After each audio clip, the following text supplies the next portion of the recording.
appreciate you spending your precious time with me. I'm going to present with you today my action research project that I've been working on for my master's thesis project. To introduce this topic, I did mine on choice with new standards, new curriculums, new ideas, and new ways of teaching. Students are sometimes seeing the change that we feel as well. And a recent conversation that's come up in the classroom is student choice.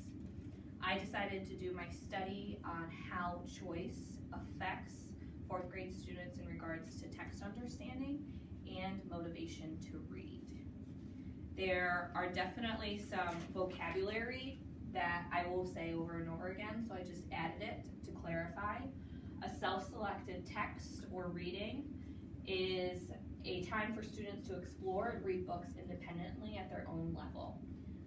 The books that they would be picking are from their own reading band, so it's going to be their instructional level, their independent level, and a little bit hard, but it's still in their band, so they're able to do it on their own. As well, the word choice. In regards to choice for reading, it's the ability to make one's own strategic decision. So through statements such as students learn more or perform more efficiently when given choice about their learning, and teachers also endorse the use of choice in the classroom and believe it increases motivation, effort, and learning. Does that make sense? Okay. So, besides what I wanted to do my study on, it related to the next generation standards that we will be using come 2019-2020 school year and have to use by the 2020-2021 school year. The first standard that it strictly relates to based on text understanding is that you read closely to determine what the text says explicitly, implicitly, and make logical inferences from it. Cite specific textual evidence when writing or speaking to support conclusions drawn from the text. So pretty much I was relating that standard to my study because with choice I wanted to see how the students' skills in regards to text understanding were also related to it. The other standard is another one that's related to text understanding, which is determine central ideas or themes of a text, analyze their development, summarize the key supporting details and ideas. You both know in fourth grade, text understanding is a major piece. Theories that my study corresponded to is our girl, Lucy Calkins. She has been a leading conversationalist in how choice is a major role in the classroom. So a lot of my research in this study related back to Lucy Calkins. Johnson and Blair were earlier theorists on this, late 90s they talked about it, as well as Flowerday, Straw, and Stephen, late 90s, early 2000s. So obviously choice has been a conversation in the classroom for several years at this point. The other two are Linda Gambro. She created an entire guidebook on how choice totally corresponds with engagement, and Andrea Stairs and Sarah Burgos, which are sisters, who wrote a guidebook as well on choice. So these were the two research questions that were driving this study. The first question was, how does student-selected books impact fourth grade students' text understanding? The second question was, how does student self-selected books impact fourth grade students' self-efficacy? This is the motivation piece. So with choice, how does it affect students' motivation to read? And then the first question is, with student choice of book, how does it affect their text understanding? The word impact is included in both of these because I wanted to see if there was a positive or negative or no change. At this point, I didn't know if choice would have a positive, negative, or no impact. Does that make sense? Okay. So, the description of our setting, you guys are aware of because it's our school district. So it's a rural upstate New York elementary school. We serve pre-K to 6th grade. The district has 57% of students qualifying for free or reduced lunch based off the 2016 census. Since then it has increased. That was the last time that they took it though. In our elementary school there was 404 students. This is also the 2016 census. as you know, it's a very transient population, so that number changes all the time. In the classroom, it took place in the 4th grade classroom, 17 students total, 9 were girls, 8 were boys. During that study, I had students move out, as well as some did not get permission slips back, so only 13 were allowed to participate in the study. 2 of the students have a 504 plan, 1 receives speech services, 1's an English second language learner, and 7 of the students are receiving reading AIS services. Those are all factors into text understanding and how choice relates. 4 students in the class were randomly selected. They were selected from a low ability group in regards to where their reading level is at this point in the school year. Mid ability, on level, and then our high group is if they were reading above the level that they needed to be at the time of the marking. Okay, so for question 1 and question 2, there were 3 different instruments that were used to make a triangulation process. Pretty much the triangulation was to make sure that there was no missing information. I had 3 different sources so I could analyze all 3 to make sure that it was the correct information. In the first question, this was in regard to text understanding. The teacher researcher used Fontes and Pinnell running records, which is our way of finding a student's reading level, and the students had to do a written artifact on top of it, and we used a grade level rubric to score their writing piece. The second one was a running record. It was just a blank one, so this is our FMP that we normally use. A blank running record is I track it during the student's reading. Same way, but I don't have the words with me. With the running record, the students are using their self-selected book, so there's no way for me to pre-prep it because it's the one that they are bringing to me. Same analysis with the accuracy, self-corrections, comprehension piece. Everything's the same, it's just I don't have the words right there.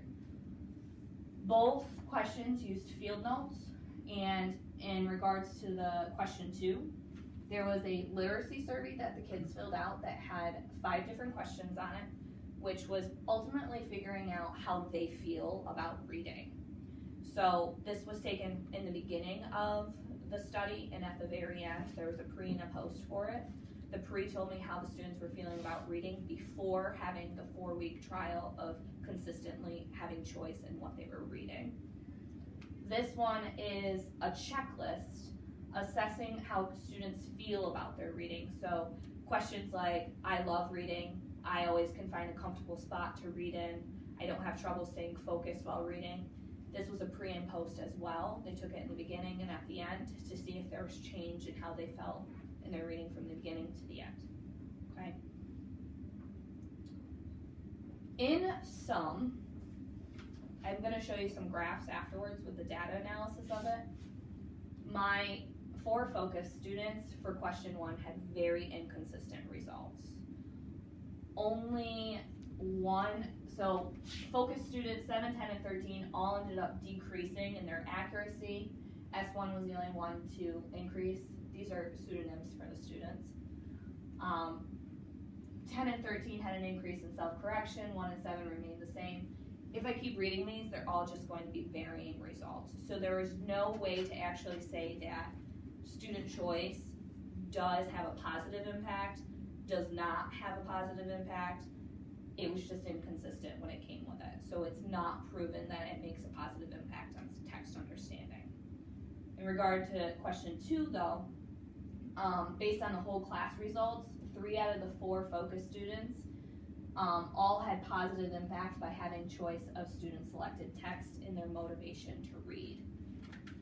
S13 had a decrease in his results out of 4 other students in the class. So 9 out of the whole class had an increase in their feelings toward reading after the 4-week trial of choice reading time. So it can be assumed that students are motivated to read and are interested to read because of the given choice to pick what they're reading. Okay? Any questions? We're okay? All right. This is our first graph, which is on student accuracy. Here we're seeing that, I'm going to switch over. that I specifically talked about my focus students. As a whole, it's all of the students that are up there. S1 had an increase in accuracy, while S7, S10, and S13 all decreased. As the whole class, only 3 students increased in their accuracy. So these results are implying that they had better accuracy on student-selected books. I'm assuming that the students had better accuracy on teacher-selected books because of the Fountas and Pinnell setup. They're used to coming up to the teacher, reading to the teacher. They know that they're reading to get a level on their reading. So they know that they have to read well to move up in their levels. While when they're coming up with their own book, this is something different, this is something new. They're reading more because they are enjoying the book. This is the fluency rate. It had exponentially increased for 5 students, 2 of the students being S1 and S13, and the 8 others all stayed consistent in their fluency rates. I assumed from this information that the fluency mostly stayed the same across the classroom because they were reading within their reading band. So they weren't reading books that were too hard for them that would decrease their fluency. They weren't reading books that were way too easy for them that would speed up their fluency. The self-correction rate was actually one that saw an increase for a lot of students, which I found to be surprising, but it also made sense. As the students were reading, this could have been a result of the students being more interested in what they were reading, so they're able to follow along more closely with the book that they had selected due to the desire. So as they're reading and they mess up on a word, they're involved in what they're reading because they want to read it. So if they say punch instead of lunch, they're going to recognize that because it doesn't go with everything else that they're reading in their story. While with a teacher-selected book, they don't really know the background, they're not totally interested in the book, so they might just move on from there. The next factor is the comprehension percentage. This was a conversation that the teacher researcher had with a student after reading their book. The comparisons are between the FMP to start with and then the running record of their own book at the end. This one had a decrease for the whole class, which I feel that it could have happened because when students are allowed choice in their reading, they're primarily reading for enjoyment. They're not reading to answer text understanding questions. Who's the character? Why is the character feeling this way? Has the character changed their feelings? What is the problem? What is their solution? They're reading that book to have their own enjoyment reading time. So I thought that there was a major decrease overall because students were reading for enjoyment, not for questioning. The written artifact, this one was interesting to find the data on this because there was an increase for 6 of the students, and 2 of them were focus students, S7 and S10. Only 4 of the students actually decreased from the original written artifact, and 3 stayed the same. I'm assuming that there was an increase because you like what you're reading, you're going to like what you're writing about. The more you like what you're reading about, the more apt you are to write about it because you're interested. This is the last data graph. This was in relation to question number 2. This is our self-efficacy, so the motivation of the students. S1, S7, S10 all had increases in their self-reflection tool. S7 had the most increased change in the whole class. S13 was only 4 of the students that decreased his feelings towards choice reading. I concluded that student motivation to read with given choice had a positive impact because students were in charge of what they were reading. They had a decision in the process of what they were able to read. It can be assumed that students were motivated to read and interested to read because of the given choice to pick what they were reading, which if you reflect on it, it kind of makes sense. Your motivation to read a book that you pick out compared to an assigned textbook by a professor. There's a difference between motivation. One's for enjoyment, one's because you have to do it. Lastly, this is my conclusions and recommendations. Overall, the impact of choice did not have a positive, negative, or same results on text understanding. It was inconsistent overall. The only two categories that had increases were the written artifact and the self-correction. While with the self-efficacy, there was 9 students total that had changed feelings by the end of the 4-week study.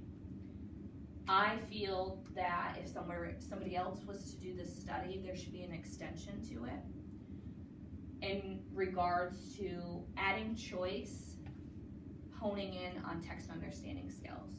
So say that a student has to work specifically on their fluency, they could do repeated readings, but choose a book that they keep practicing their repeated readings on to increase their fluency.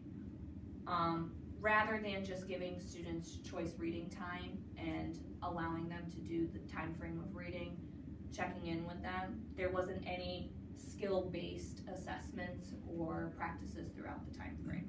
So that's definitely an extension I feel like that could have caused a positive impact.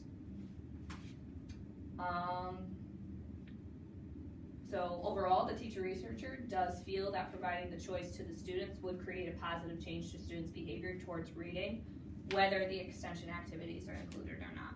So if you didn't want to include the extension activities and you just wanted your kids to feel better, be more motivated to read, I feel that this study could still help.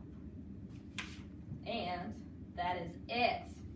Do you have questions for me?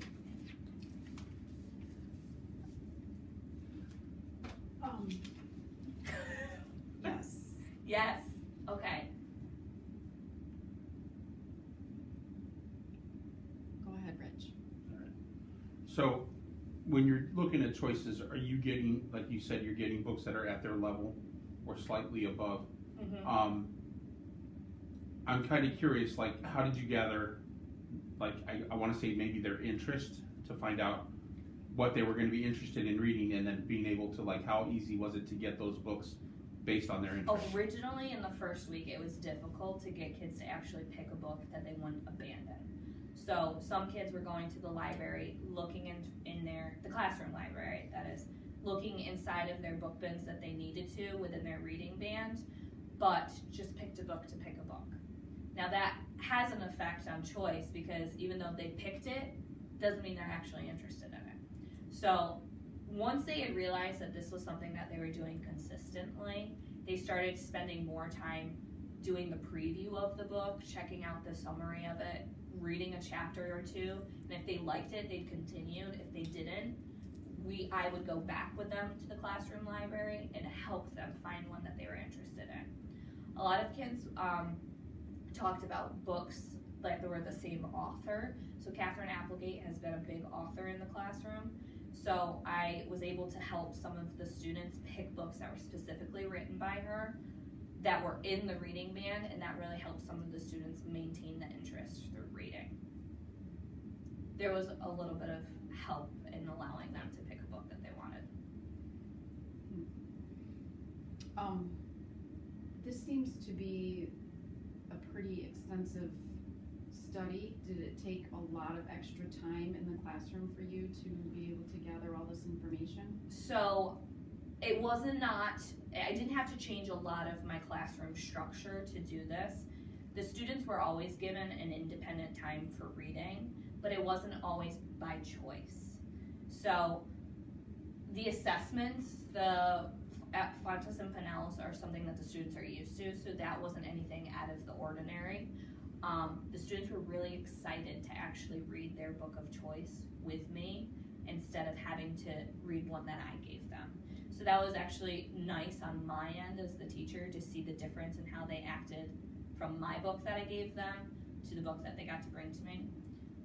Every day throughout the 4-week study, the students were given to about 20 to 30 minutes of strictly independent reading time that we called choice reading time. So they knew that this was all them. They were in charge of their reading. I'd check in with them, I'd ask them some questions about the characters in their book, the problems and solutions, but they knew for the most part I was making observations. So my field notes is where I got a lot of information about how student behaviors changed. I was able to see how some of my focus students acted in the beginning to the end. Specifically, S7 was one that had a major change. In the beginning, he would sit with buddies, talk with them. He'd hold the book upside down and act like he was reading. By the end of the 4-week study, that last week was where I saw the most change. He'd make sure he was secluded from everybody, going to a spot where he wouldn't be distracted because he wanted to read his book. So that was, in sum, I didn't have to change a whole lot in the classroom structure to make this happen. Did you have any more questions? What do you think would happen over a longer period of time? I know this was 4 weeks, and like you said, that first week was a little tricky. You know, do you think there would be this, you know, this positive change, or do you think some students would kind of maybe, I guess, refer back to their old ways of just, you know, picking a book just to read, even though they may not really want to choose? Yes.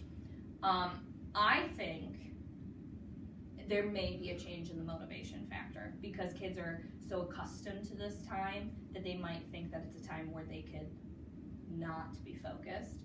But for text understanding with that extension piece, I think that would really drastically change the results on that end because there's more time to hone in on those skills that specific students needed. So if one student really needed help with identifying problems and solutions in a story, they could have choice in reading different books, doing different activities that they're in charge of to help them progress. So I think the extension time of maybe another month, another 4 weeks, might affect the first question, could have negative effects on the second question. That's just my assumption, so. Okay, if there's nothing else, I'd appreciate your time. Thank you for listening.